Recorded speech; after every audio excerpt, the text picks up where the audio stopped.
यह खबर बिहार की राजधानी पटना के फुलवारी शरीफ से आई है, जहां पुलिस ने 3 संदिग्ध आतंकवादियों को गिरफ्तार किया और इन लोगों के नाम हैं मोहम्मद जलालुद्दीन, अतहर परवेज और अरमान। ये वो 3 आपके टीवी स्क्रीन पर हैं।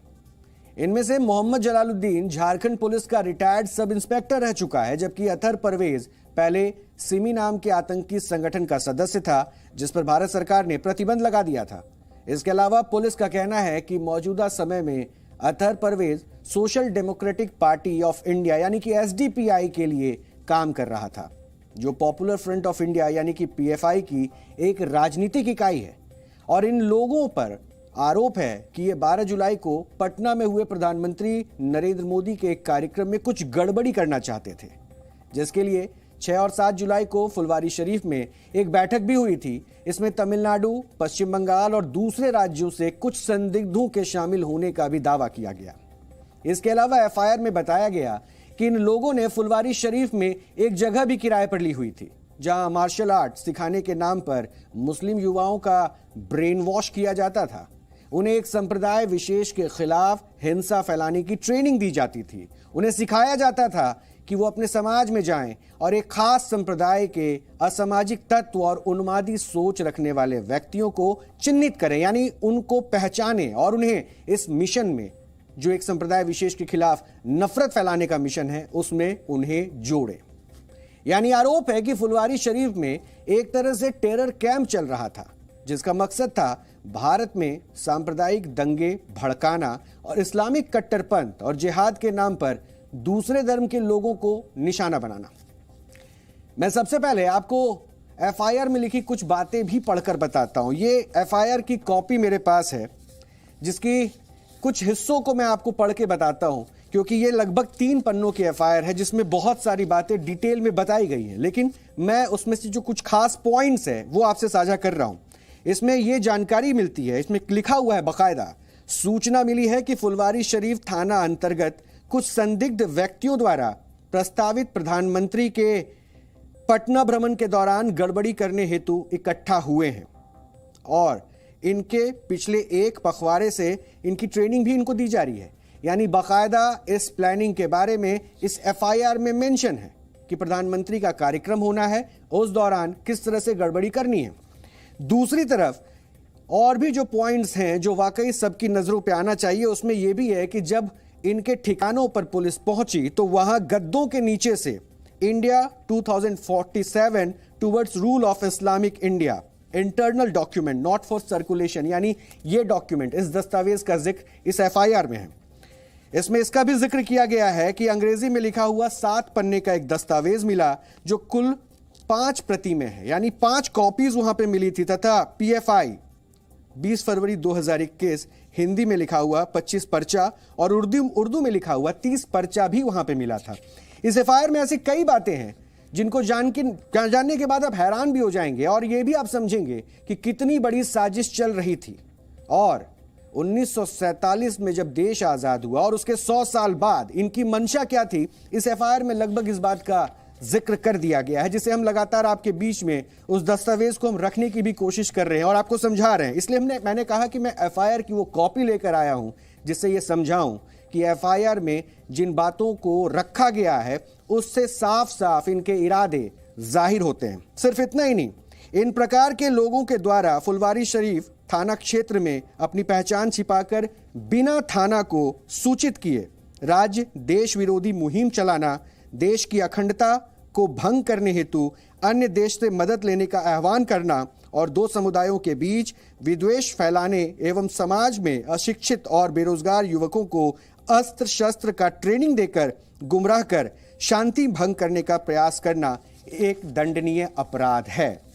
यानी सीधे सीधे इस एफआईआर में कहा गया है कि लोगों को भ्रमित करने की कोशिश थी, गुमराह करने की कोशिश थी, सांप्रदायिक उन्माद फैलाने की कोशिश थी, और यह एफआईआर की कॉपी है जिसमें इन बातों का जिक्र है। लेकिन अब मैं थोड़ी देर में आपके बीच में इन 7 पन्नों में जो जहरीली साजिश चल रही थी, इसको भी आपके सामने डिकोड करके बताऊंगा, क्योंकि इस मामले की जांच एनआईए ने अपने हाथ में ले ली है। और यह बात भी अब सबके सामने आ रही है कि जिस अतहर परवेज नाम के संदिग्ध आतंकवादी को पीएफआई का सदस्य बताया जा रहा है, उसका भाई मंजर परवेज पहले से बम ब्लास्ट के केस में जेल में बंद है। पुलिस की कार्रवाई में उसे ऐसी सामग्री भी बरामद हुई है जिसमें भारत को लेकर कई खतरनाक बातें लिखी हुई हैं। इस कार्रवाई में पुलिस को पीएफआई के झंडे, पीएफआई के पोस्टर और भड़काऊ बातें भी लिखी हुई एक किताब मिली है। इसके अलावा 7 पन्नों का एक ऐसा डॉक्यूमेंट है, ये वो डॉक्यूमेंट है जिसके बारे में अभी हमने आपको बताया, और इस डॉक्यूमेंट में 2 बड़ी बातें जो लिखी है जिन्हें आपको बहुत ध्यान से सुनना चाहिए, ये हम आपके बीच में जरूर रखेंगे। क्योंकि पहली बात यह है कि 7 पन्नों का यह दस्तावेज इन बातों से भरा पड़ा है कि कैसे साल 2047 तक भारत में इस्लामिक शासन लाया जाएगा। इसके पहले और दूसरे पन्ने पर लिखा है कि एक समय भारत पर मुसलमानों का शासन होता था और आज भी इंडोनेशिया के बाद सबसे ज्यादा मुसलमान भारत में रहते हैं, लेकिन इसके बावजूद भारत में मुसलमानों की स्थिति अच्छी नहीं है। ये बातें इन पन्नों पर लिखी है और इसी में यह भी लिखा हुआ है, इन्हीं बातों का जिक्र यहां पर है कि आज देश के 9 जिलों में मुस्लिम आबादी 75% से ज्यादा है, इसलिए भारत में इस्लामिक शासन लाना मुश्किल नहीं है। इसके लिए साल 2047 लक्ष्य रखा गया। दूसरी बात जो इस 7 पन्नों के दस्तावेज में है, इसमें पॉपुलर फ्रंट ऑफ इंडिया का प्रमुखता से जिक्र किया गया, यानी पीएफआई का बार बार जिक्र है और पुलिस भी कह रही है कि यह तमाम दस्तावेज पीएफआई द्वारा ही प्रकाशित किया गया है। इसमें लिखा गया है कि भारत में इस्लामिक शासन लाने के लिए मुस्लिम समुदाय का बहुसंख्यक होना जरूरी नहीं है। अगर पीएफआई संगठन के साथ भारत की आबादी के 10% मुसलमान भी जुड़ गए तो ये लोग डरपोक हिंदुओं को दोबारा घुटने पर लाकर इस्लाम कबूल करवा देंगे। सोचिए, ये बातें इस डॉक्यूमेंट में हैं, ये तमाम बातें इस डॉक्यूमेंट में लिखी गई और इस खतरनाक लक्ष्य को हासिल करने के लिए इस दस्तावेज में 4 चरण भी बताए गए हैं, तरीके भी स्टेप बाय स्टेप बताए गए हैं, इसे डिफाइन किया गया है, बाकायदा समझाया गया है।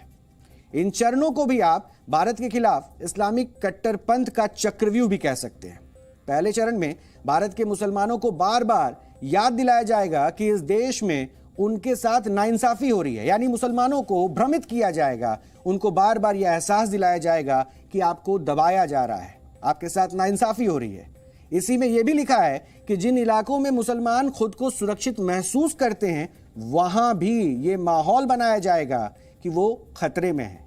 डर पैदा किया जाएगा और उनके साथ अन्याय हो रहा है इस बात का एहसास उन मुसलमानों को कराया जाएगा। इसके अलावा पहले चरण में मुसलमानों को यह संदेश भी दिया जाएगा कि वो भारतीय होने से पहले इस्लाम धर्म के रक्षक हैं और इस चरण में उन्हें तलवार और दूसरे हथियार चलाने की ट्रेनिंग भी दी जाएगी। दूसरे चरण में सीमित हिंसा के जरिए शक्ति प्रदर्शन की बात कही गई है और यह लिखा है कि ऐसी हिंसा से दूसरे धर्म के लोगों में डर पैदा किया जाएगा। और सबसे चिंताजनक बात इसमें यह लिखी है कि जब देश में सीमित हिंसा के जरिए एक खास धर्म के द्वारा शक्ति प्रदर्शन किया जाएगा तब पीएफआई संविधान, लोकतंत्र और डॉक्टर भीमराव अंबेडकर के विचारों के बारे में बात करेगा, यानी कहीं ना कहीं अंबेडकरवादी नीतियों की चर्चा करेगा ताकि उसकी असली मंशा किसी के सामने नहीं आए। यानी शांति का डिजाइनर माहौल बनाकर देश में नफरती और सांप्रदायिक आग भड़काई जाएगी। ये पूरी साजिश यहां पर चरणबद्ध तरीके से लिखी गई है। और तीसरे चरण में दलितों, आदिवासियों और पिछड़ी जातियों को गुमराह करने के लिए भी पूरा एक इंतजाम किया गया है, पूरी प्लानिंग की गई है, खाका तैयार किया गया है और यह कहा गया है कि उनके साथ गठबंधन किया जाएगा। ऐसा करने के पीछे मकसद होगा कि हिंदू संगठनों और दलितों के साथ साथ आदिवासियों और पिछड़ी जातियों के बीच खाई पैदा की जा सके, वो दूरी बढ़ाई जा सके और कम से कम 10% दलितों और आदिवासियों को मुसलमानों के साथ लाने की एक पूरी कोशिश होगी ताकि इस मुहिम का व्यापक असर भी हो। यानी इसे किस तरह से सक्सेस करना है, इसका पूरा एक रूपरेखा, पूरे तरीके को इसमें तैयार किया गया कि किस तरह से हिंदुओं के खिलाफ बांटने की पूरी कोशिश की जाएगी और उसमें भी जाति धर्म का सहारा लिया जाएगा। और चौथे यानी कि आखिरी चरण में पीएफआई के लोग मुसलमानों और दलितों के प्रतिनिधि बन जाएंगे और राष्ट्रीय स्तर पर राजनीतिक सत्ता को अपने नियंत्रण में ले लेंगे, जिसके बाद देश की सेना, पुलिस और न्यायपालिका में पीएफआई के वफादार सदस्यों को नियुक्त किया जाएगा। इसके अलावा इसमें यह भी लिखा है कि जब पीएफआई के पास पर्याप्त शक्ति आ जाएगी तो वो इस्लामिक सिद्धांतों के आधार पर भारत का नया संविधान लागू कर देंगे। यानी भारत का उस वक्त तब एक नया संविधान होगा जिसे ये सबके बीच में इंप्लीमेंट कर देंगे, लागू कर देंगे। यानी भारत को इस्लामिक राष्ट्र में ये बदल देंगे। मैं कुछ अंश है इसको आपको पढ़कर भी बताता हूं, क्योंकि इसमें भी बहुत सारी बातों का जिक्र है जिसको मैंने समझाया, लेकिन कुछ बातें ऐसी हैं जिन पर सबका ध्यान जाना चाहिए। यहां पर साफ साफ लिखा हुआ है कि 10% of Muslim population rally behind it. किसके पीछे? पीएफआई के पीछे। इस बात का जिक्र किया गया है कि अगर पीएफआई के पीछे 10% मुस्लिम आबादी भी साथ आ जाती है तो फिर हम यहां जो subjugate the coward majority community, यानी जो डरा हुआ मेजोरिटी कम्युनिटी है, बहुसंख्यक जो आबादी है, जो सीधे सीधे हिंदुओं को टारगेट किया जा रहा है, जिक्र किया जा रहा है, उनको अपने घुटनों पे ला देंगे, उनको अपने घुटनों पे ला देंगे और ये हम तय कर देंगे कि उनको पीछे हटना पड़ेगा। जिस बात का जिक्र मैंने पहले भी किया और समझाया। इस तरह की कई सारी प्लानिंग इस 7 पन्नों में है, जिसको 2047 में इस्लामिक मुल्क बनाने की कोशिश के तौर पर देखा जा रहा था और जिसका खुलासा आज हुआ। तभी हम कह रहे हैं बार बार इस पर सबकी निगाह आनी चाहिए, आपका ध्यान यहां आना चाहिए कि किस तरह से सांप्रदायिक सौहार्द बिगाड़ने की पूरी कोशिश चल रही है और किस तरह की चुनौतियां तैयार की जा रही हैं ताकि पूरे देश में माहौल खराब हो। सिर्फ इतना ही नहीं, the party should gain the trust of 50% Muslim and 10% of SC, STs, OBC in this stage. यानी एक अगले चरण जिसके बारे में हमने जिक्र करके आपको बताया कि 10% वो आबादी होगी जिसपे हमें भरोसा जीतना है, जिसपे सीधे सीधे है कि वो 10% SC, ST, OBC से होगी। यानी इस 7 पन्नों में अगर वृहद तौर पर आप समझें तो देश को तोड़ने की पूरी साजिश रची गई और इसके पीछे जिसका नाम सबसे ज्यादा है वो है पीएफआई। ये दावा किया जा रहा है कि ये सब इन्वॉल्वमेंट पीएफआई के जरिए है।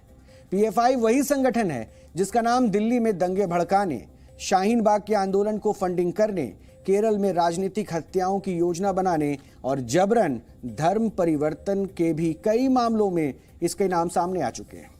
इस संगठन की स्थापना वर्ष 2006 में केरल में हुई थी। उस समय दक्षिण भारत के 3 मुस्लिम संगठनों का विलय करके पीएफआई नाम का यह संगठन बना था। हालांकि ऐसे भी आरोप लगते हैं कि कई आतंकवादी गतिविधियों में जब सिमी नाम के संगठन का नाम सामने आया और इस पर भारत में प्रतिबंध लगा दिया गया, तब इसके विकल्प के रूप में पीएफआई बना और सिमी के लोग इसमें शामिल हो गए। वर्ष 2014 में केरल हाईकोर्ट में राज्य सरकार द्वारा जमा किए गए एक हलफनामे के अनुसार पीएफआई के कार्यकर्ता केरल में हुई 27 राजनीतिक हत्याओं के लिए भी जिम्मेदार थे, जबकि इसी हलफनामे में केरल सरकार ने यह भी बताया था कि पीएफआई केरल में हुई 106 सांप्रदायिक घटनाओं में किसी न किसी रूप में शामिल थी, यानी उसकी इन्वॉल्वमेंट थी। और पहले यह संगठन केवल दक्षिण भारत तक सीमित था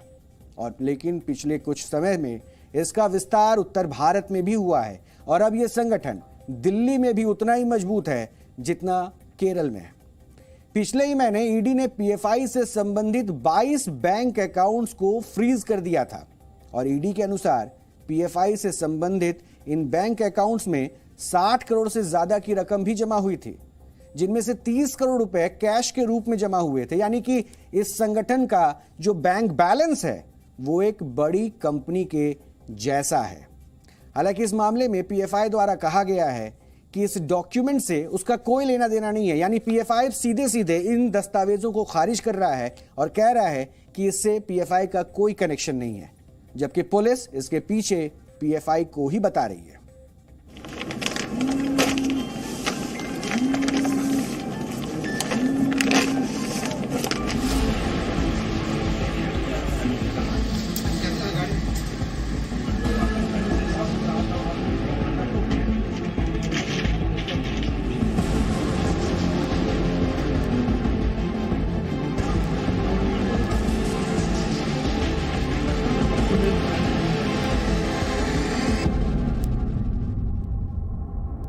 telephone records, technical evidence, CCTV footage से हम लोग जिस निष्कर्ष पर पहुंचते हैं उसके हिसाब से ये दोनों लोग मिलकर के वहाँ बहुत सारे लोगों की ट्रेनिंग कराए हैं। ये ट्रेनिंग में क्या क्या होता था? जो अभी तक हमें पता चल पाया हम लोगों को अनुसंधान के क्रम में, उसमें एक तो रेडिकलाइजेशन लोगों का, जो भी गुमराह बच्चे हैं या जो भी अशिक्षित बच्चे हैं उनको रेडिकलाइज करना, और उसके बाद 6 और 7 जुलाई को मार्शल आर्ट के नाम पर वहाँ पे चाकू तलवार की ट्रेनिंग दी गई, जो उन लोगों ने बताया है। ये लोग ट्रेंड होकर के 6 और 7 को जो इनकी ट्रेनिंग थी उसके बाद ये स्प्लिट कर गए हैं। स्प्लिट करके सोसाइटी में इनको ये पर्पस दिया गया था कि आप अपने जैसे ज़्यादा से ज़्यादा लोगों को तैयार करो। और जो सबसे ऑब्जेक्शनेबल है कि इंडिया 2047 जो हमारे से पहले तेलंगाना पुलिस ने भी रिकवर किया था, वहाँ भी केस हुआ था, उसमें जो 2047 का इनका मिशन है पीएफआई का, वो बहुत ही ख़राब है। उसमें संप्रदाय विशेष के विरोध में बातें लिखी गई हैं और 2047 तक वो इंडिया को कैसे इस्लामिक कंट्री बनाए इसके लिए वो अपना सारा टेक्निक और प्रिंसिपल्स डिस्कस किया गया है। और साथ में ये भी उल्लेख किया गया है कि अगर दूसरे देशों से अगर मदद लेनी पड़ी, जैसे टर्की से उनके अच्छे संबंध हो रहे हैं पीएफआई के, तो मदद पड़ी तो ये लोग दूसरे देशों से भी संपर्क करेंगे। मोहम्मद अतहर और जो मोहम्मद जलालुद्दीन हैं, उनके घर पर जब छापेमारी की गई तो ये झंडे बड़ी तादाद में वहां से बरामद किए गए हैं। ये देखिए कि ये डॉक्यूमेंट्स जो हैं उनके आवाज से बरामद किए गए हैं। कई संपत्तियों का भी पता चला है और सबसे अहम बात है कि पाकिस्तान से लेन देन की बात सामने आई है। तकरीबन 85 लाख रुपए का ट्रांजैक्शन हुआ है। तो जाहिर सी बात है कि जब सारे साक्ष्य मिले, सारी जो सबूत हैं उन्हें परत दर परत जोड़ा गया और तब जाकर आईबी, इसके अलावा एटीएस की बात करें, स्थानीय पुलिस की बात करें, उन्होंने ये कार्रवाई की है। निश्चित तौर पर ये आतंकवादी, अलगाववादी लोग हैं और इनके विरुद्ध कठोर से कठोर कार्रवाई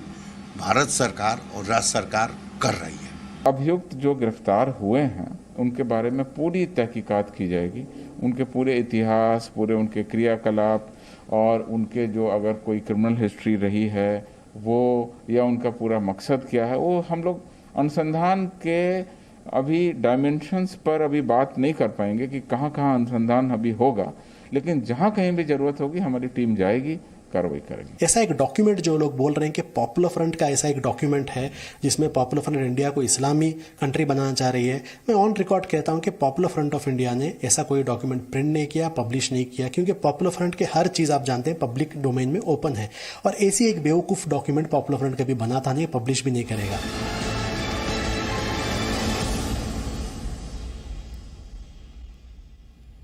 इस समय पूरी दुनिया में 50 से ज्यादा मुस्लिम राष्ट्र हैं, लेकिन हिंदू राष्ट्र एक भी नहीं है और शायद यही वजह है कि